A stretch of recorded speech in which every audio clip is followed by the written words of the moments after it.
Doing virtual trainings, especially with the use of board games like Mathematics Pentathlon, is really key to have the right webcam, the right stand, and there are a lot of different options. And these are some of the things that I found out there, and I'm going to recommend to you what I feel is best. First of all, the camera. There are different kind of webcams out there, and they range from $19 on up. The ones that we use with the Pentathlon Institute are the smaller versions of webcams. They're fairly simple. This one just happens to have a little lid on it that you can open and close for privacy. Most of them don't come with that. We have tried different types of cameras. The 480p do not get a 480p. So you are going to need 1080. So this is one that works well. It's just a next to go. It's a 1080p. Any 1080p should work just fine. The second part that you're going to be looking at is the stand and the connections to the stand. This one here is a tripod connection. It has a little screw on the end of it. It works well with the little webcam, but if you buy the webcam, you have to make sure it has a tripod connection to it. Once you set it up, a little more difficult to get off and on. Some of these actually do come with different connections. So if you wanted to, you could take this one off, put this one on, would be able to hold a phone. It stretches out, you put your phone in it. Now the stand that I prefer the most, it does have a long arm, but at the bottom, I really like this clamp. It's just a simple hand. You screw it up, screw it down to clamp it onto either the desk you're at or a shelf above the desk. It has a very long extension on it, but on the end of it, what I really like is this clamp right here. And what this clamp does, you pull it back. It's made for phones, but you can also very easily take a webcam and simply insert it either this way, like this, or if you want a little bit more flexibility, you can open this up a little bit and you can put it in here like this. Then you have room to move your camera around. And these cameras twist also, which help with getting the right angle on your game board and game pieces. Most people don't know this, but most of these cams have a little outside silver area, have two little notches in it on each side. Those little notches are for fine focus. So you can turn those just a little bit and it will help to get your focus in a little bit better. And here's another way to set up the games used for virtual teaching. All right, what we've done here is we've taken an iPhone, and if you go in as the host and you switch the cameras back and forth, that will allow you to zoom in and out to the game to get the size you want. And we have built ourselves a stand out of PVC pipes. And are you using an iPad, a webcam, a phone? What are you using to do this with? We're using an iPhone for this one. We've also used an iPad. The iPhone does seem to do a better job, but I think any phone camera will do. And the iPad will also zoom in and zoom out if you just take it and do like the selfie mode and then go back to the normal camera? Yes.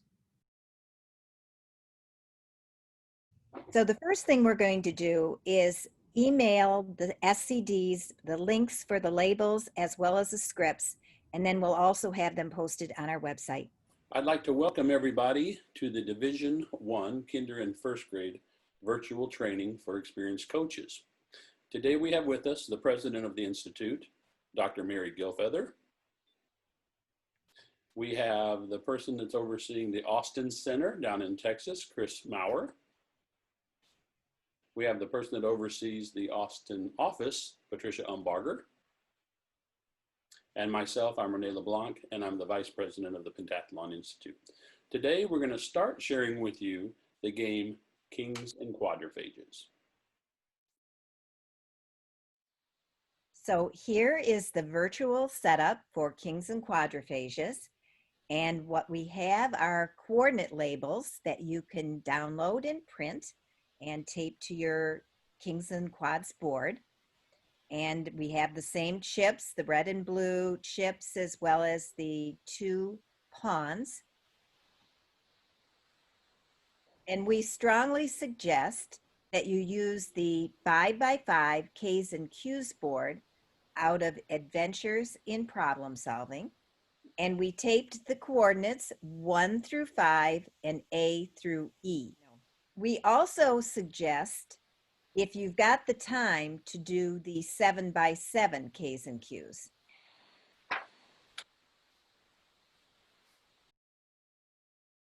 And with all of our virtual Math Pentathlon games, we have a script. And here's a picture of the setup and then the directions. And what we particularly want to pay attention to are king movement and chip placement and the directionality terms, left, right, up, down, and diagonally, either moving up, down, or left, right. So what's important in teaching this game virtually is to make sure and have your students first describe the rows, which are your numbers going across, and to then describe or reference your columns, which are your letters. And we're going to give several examples of that when we get to the chip movement part of play. Okay, our teams here today for Kings and Quadriphage will be Mary and Patricia and Chris and myself. And we'll have Mary and Patricia be the blue team, and we'll just let them start. The Kings, of course, are always starting on their thrones. And when we're going to deal with your pawn or king movement, we're going to use the terms either left, right, up or down, or diagonally. So I'm going to go ahead and take the first turn, and I'll have our host, Renee, move our blue pawn, if you would, down 1 space. So right here? Yes. And now for the chip placement, I'd like you to place one of our chips on 8F. Is that correct? Yes.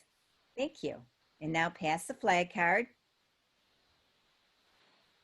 And Chris, it's yours and my turn. Why don't you take our turn for us, Chris? Okay, sounds good.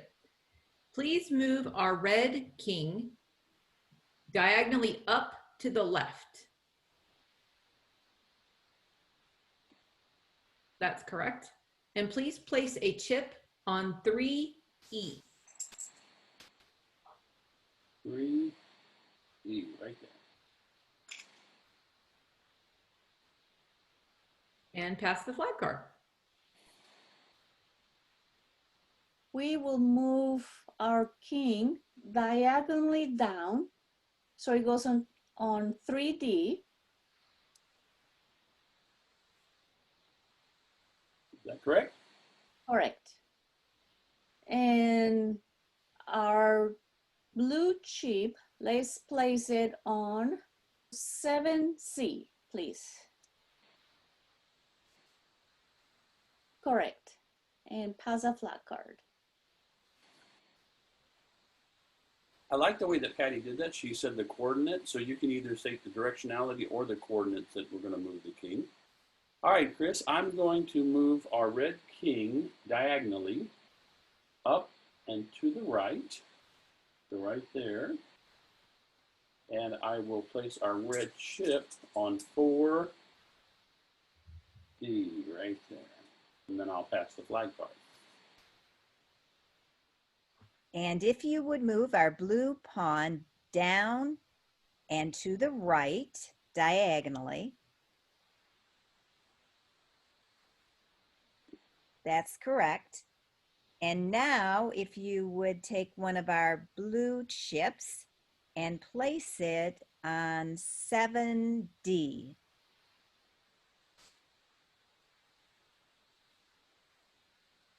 Perfect. And so this is how you teach kings and quads virtually, but what we highly recommend, as I had said earlier, that you start off the teaching of this game with the smaller 5x5 version of K's and Q's. And now we'll play Kala. So here we have the setup for Kala, and you have the player 1 label, and that is lettered A through E, as well as the player 2 label, which is also lettered A through E. And these you can easily download and print on our website for free. We also have the script for Kala. And there you see the setup. And reference to taking a turn,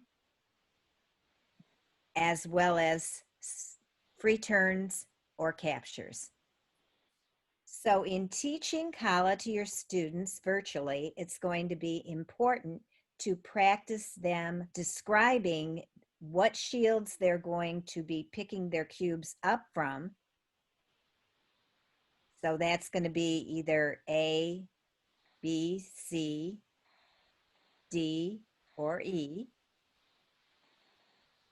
And then once the host picks up those cubes, as described by the participant, then the participant needs to describe what shields, as well as Kalas, the cubes are going to be distributed to. One of the things that's important to note here is that for player 1, you can see that it is A through E, with A being closest to player 1's Kala. And then likewise for player 2, A is also closest to player 2's Kala. So that's why these are in order backwards, because you want the lowest letter to be closest to the Kala for the kids. That's right. Okay. All right, let's start playing, and the teams will be Dr. Gilfeather and myself, and Chris and Patty. And Mary, why don't we go ahead and start? We'll be player 1. And Mary, why don't you take our turn for us? Let's go ahead and pick up all of the cubes in our B shield. Now I'm just going to put the flag card there just so I reference. It's not a rule, but I'm just putting it there so I reference where I'm taking them from. And now if you would place one of those cubes in our A shield, one in our Kala, and one in player 2's E shield. Right. And my nest or my hand is empty, so that was your turn. And now you can pass the flag card. Okay, Patty, would you like me to take our turn? Okay, go ahead. All right, how about we pick up all of the cubes in shield C as in cat? And please place one cube in our B shield for player 2. One in A. One in our Kala. And one in player 1's E shield, please. And pass the flag card. All right, Mary, I'm going to go ahead and select shield A. Take the 4 cubes out of there, and I'll distribute them. One in our Kala, one in player 2's E, one in player 2's D, and one in player 2's C. And that will end our turn, and I'll pass the flag card. Chris, I see that if we move the ones from the shield D, that will give us an extra turn. Looks great. So go ahead and move the 4 cubes out of shield D of player 2, please. Okay. And place 1 cube on the shield C, 1 cube on B,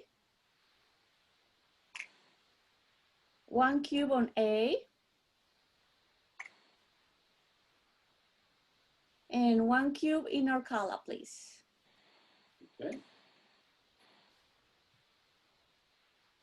And with that, we take an extra turn. So let's move the 2 cubes out of our C shield, please. Okay. And place 1 cube on shield B and 1 cube on shield A. And now we can pass a flat card, please. Now, Mary, it is your turn. All right, let's go ahead and do a capture. And I'd like you, the host, Renee, to pick up all of the cubes in our shield D.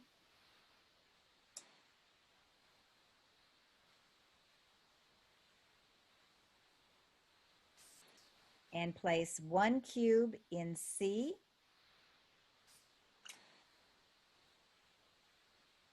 1 cube in B. And 1 cube in A. And now we are going to capture the 5 cubes in player 2's E shield. And if you would place those 5 cubes in our kala.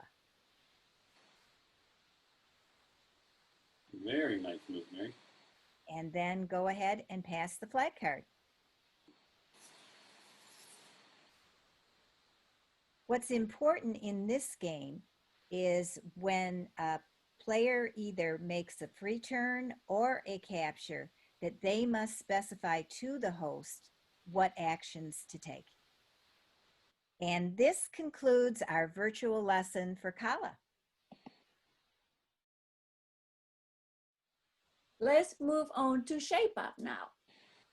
And the setup for Shape Up is very similar to the in-person game. However, we do recommend that you have a transparent dice container, as well as your chips being a color that is easily visible on the game board. We have chosen the colors of blue and green, as you can see. The virtual script for Shape Up is also available. And one of the things for you to emphasize with your students is shape terminology, which will be very helpful in telling the host how to move the chips. All right, let's go ahead and begin. And our teams this time will be Mary and I, and Renee and Patty. Let's have Mary and Chris be blue, and Patty and I will be green, and we'll let the blue start. All right. Please shake the dice. And when I shake the dice, I'm going to stop it, and I'm going to put it in front of the camera for the pentathletes to see, or participants to see. Would you please move our blue chip to 2 spaces to the large orange triangle?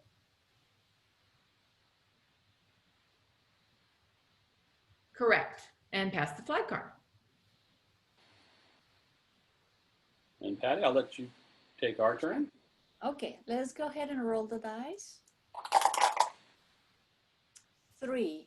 Okay, let's go ahead and move one of the green chips 1 space up so it falls into the red rectangle, please. Correct. And then the other green chip on the start position 2 spaces down to the left. Landing on the rhombus, right? Yes, the purple rhombus. Yes, perfect. Thank And you. I'm going to put these a little bit off to the side. That way you can still see what space they're on, and you can see the shapes that are in there. Yes, that helps. Yes. Okay. And now pass a flag card, please. And roll the die.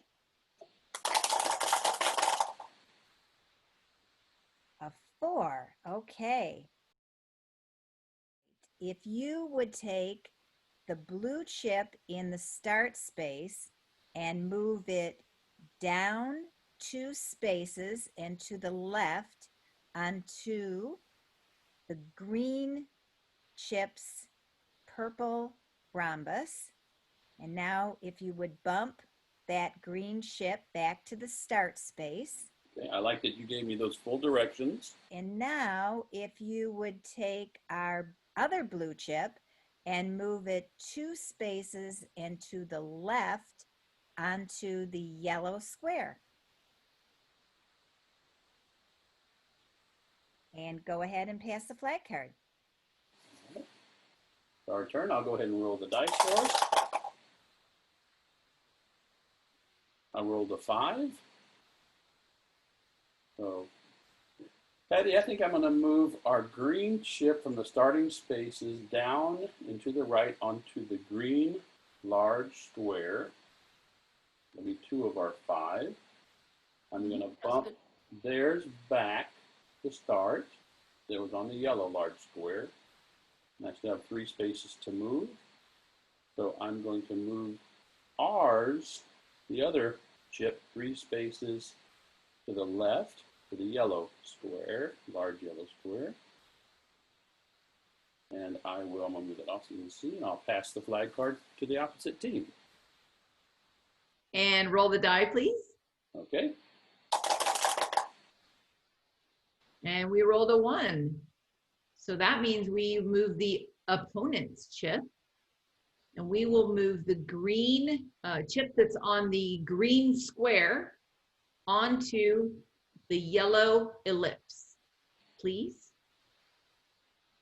That's correct. And pass the flag card. So for the virtual teaching of Shape Up, what's important to stress is shape terminology, as well as movement up or down, left or right. And that concludes the virtual teaching of Shape Up. And now let's move on to Hexagon. Here is the virtual training setup for Hexagon. The game board has stickers on it to identify the 7 inner hexagons of the board, numbered clockwise and then with the 7 in the center. We also have a show box. This will be used for pattern block selection. And then on the left, we have the pattern block bank. And you'll notice one thing that is important to do. You also need some kind of a neon bright sticker for the orange squares so that they will show up on the orange colored game board.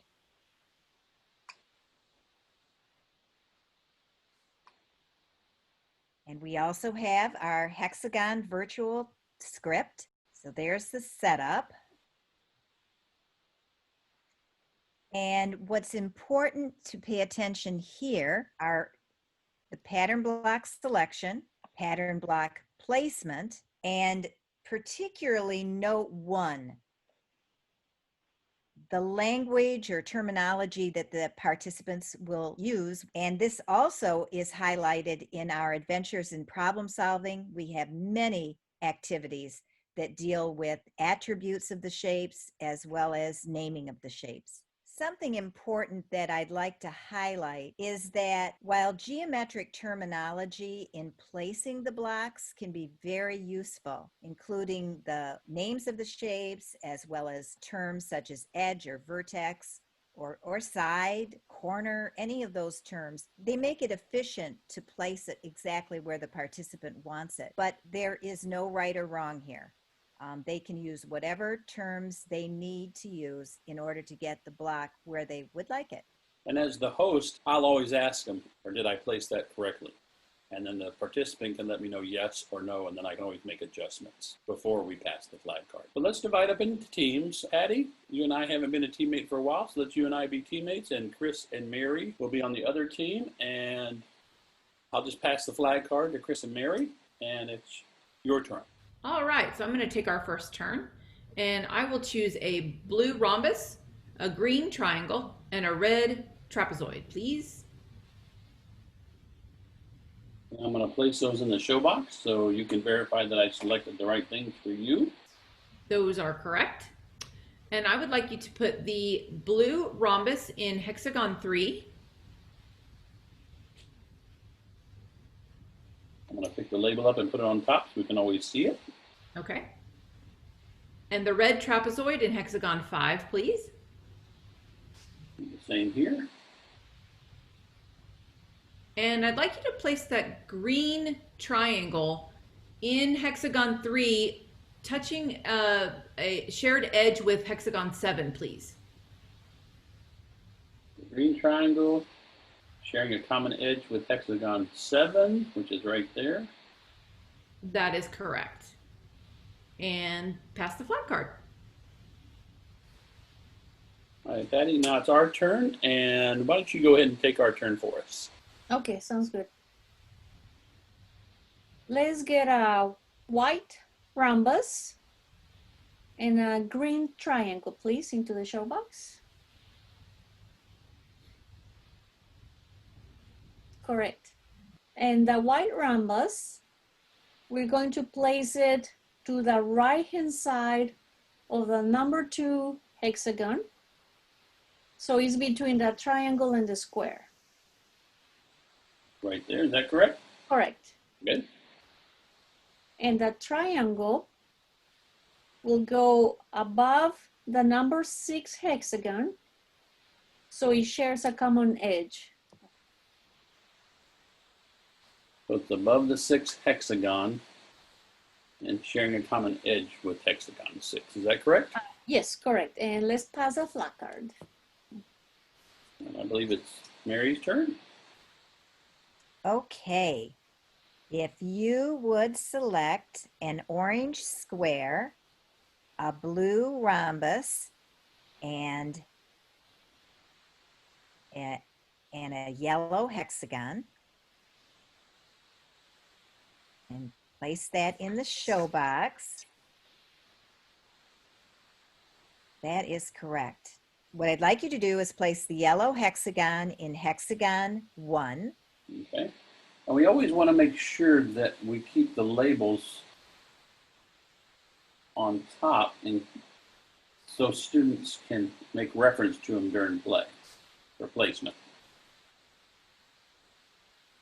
And now if you would take the orange square and place it below hexagon 4. Right there. Perfect. And if you would take the blue rhombus and place it to the right of hexagon 4 so that it shares an edge with hexagon 3.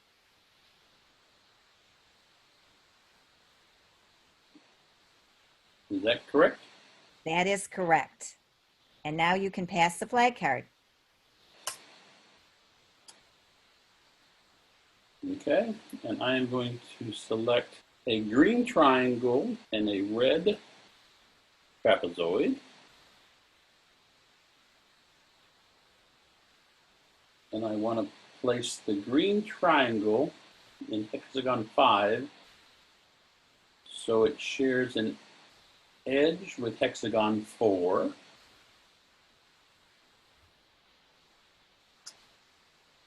Right there. And then the red trapezoid I will place in hexagon 3. And since it only fits one way, I'll just place it like that. And I will pass the flag card. Okay, if you would please choose a red trapezoid, a green triangle, and a white rhombus, please.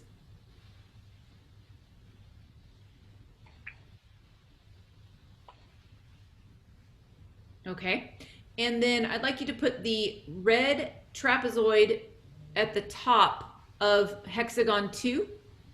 Okay.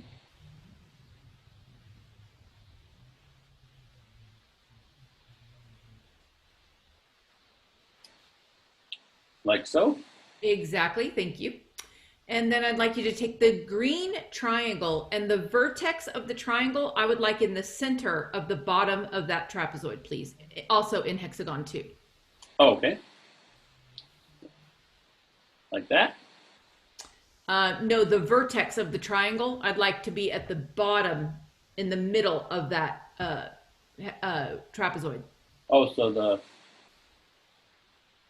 Perfect. Yes, just like that. I'll take that off so everybody can see that. So the vertex is in the pointing towards the bottom center of the trapezoid, right? That's correct. Okay. And you still have one more piece. And I'd like you to place that white rhombus below the orange square with the dot on it, please. The very bottom of the board. Yes, sir. Perfect. And pass the flag card. Very nicely. So this segment showed the virtual training of Hexagon, and it also showed how helpful using geometric terminology can be. However, do keep in mind, we realize not all children are going to be able at that age to use some of those terms, and so it does not need to be the focus, but it does certainly show how useful terminology can be. And one of the things that I'd also like to stress is prior to playing the full game board version of Hexagon, that students experience in adventures in problem solving the games of tri-hex and tetrahex. And with tetrahex, it's great for end of game strategy, but also in looking at placement. And so you can label those 4 hexagons 1, 2, 3, and 4. And so it just makes it a lot simpler for students to deal with placement. And now let's move on to Star Trek. The setup for Star Trek is similar to the in-person version of the game, except we do have a chain selection label. And this is helpful for when the participants want to put down the chains after they've selected them. And we have a script, as we do for all of our MP games for teaching virtually. And here it is. And what's important here, as it is with the in-person game, is chain selection and pawn movement, which we'll be demonstrating while we're playing the game. Okay, we're going to divide up into teams now, and Patricia and Mary will be on one team, and Chris and I will be on the other team. I'm going to put all the chains back in the bucket.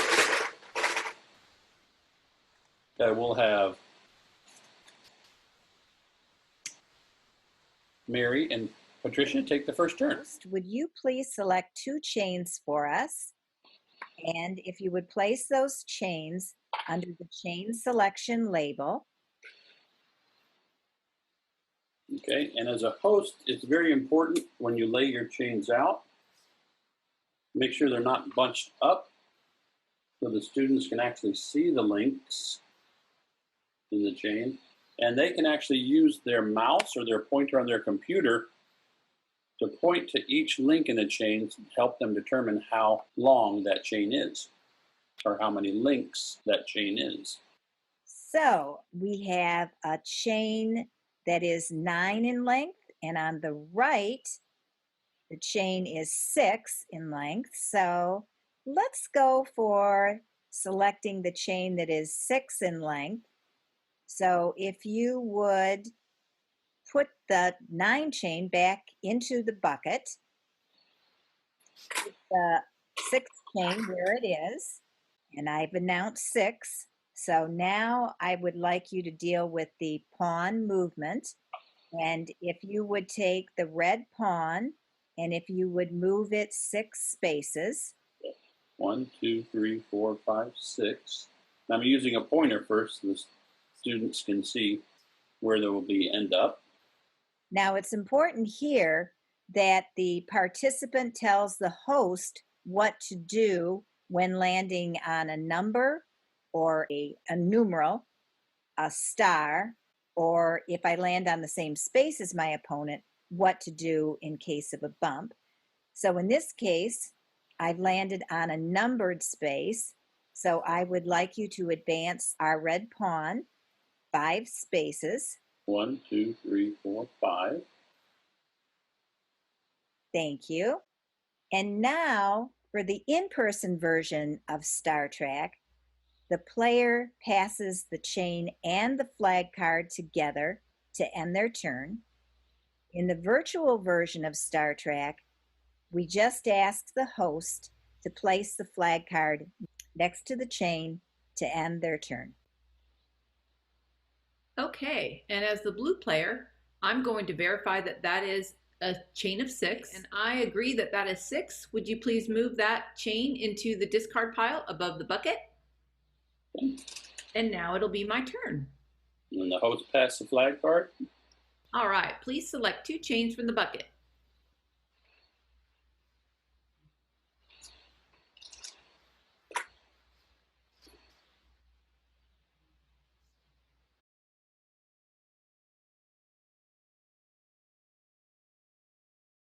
All right, and I see that I have a 1, 2, 3, 4, 5, and a 1, 2, 3, 4, 5, 6, 7.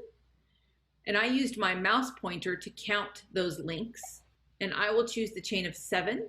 Would you please pick up the 5 chain and put it back in the bucket? I'm not going to use that one. Okay. Thank you. And please move the blue pawn 7 spaces. All right. 1, 2, 3, 4, 5, 6, 7. You landed in yellow. All right, and if you would please put the flag card next to the chain to end my turn. Now it's Mary and Patricia's turn.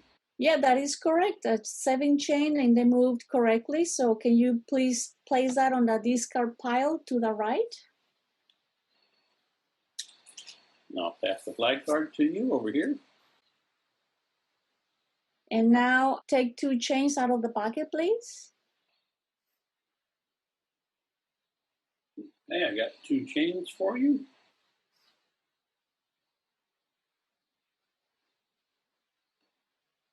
I think our best choice is the 4. We don't want to land on a star here. So we're going to choose the 4. So please place the 3 chain into the bucket. Okay. And move our pawn 4 spaces, please. 1, 2, 3, 4 between the 9 Correct. and the star. And now place a flag card next to the chain to end our turn. Very nicely done. And Chris, it's yours and my turn. I see that they had selected the 4 chain. They moved 4 spaces, so I agree with that. I'll discard the chain, put it in the discard pile, and then we'll draw 2 chains. Now that I've discarded the chain, I will move the flag card to our area, and I will draw 2 chains out. I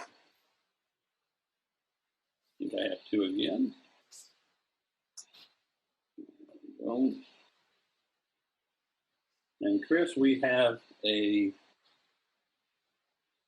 5 and an 8.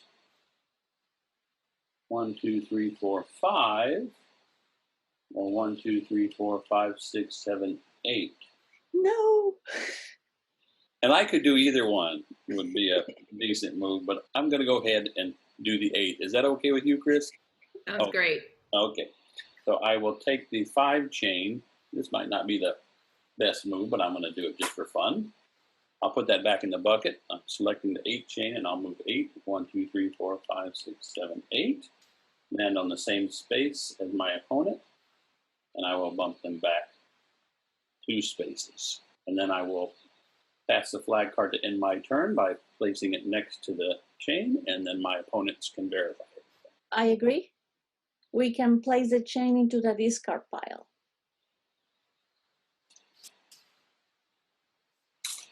And then pass the flag card over to their side, and it will be their turn. So this is the virtual teaching for Star Trek, and the major change as compared to in-person play is that instead of physically passing the flag card with the chain, the participant indicates that they're ending their turn by placing the flag card next to the chain and saying they're ending their turn. All four of us would like to thank you for viewing the Division I virtual teaching lesson, and we hope you enjoyed it.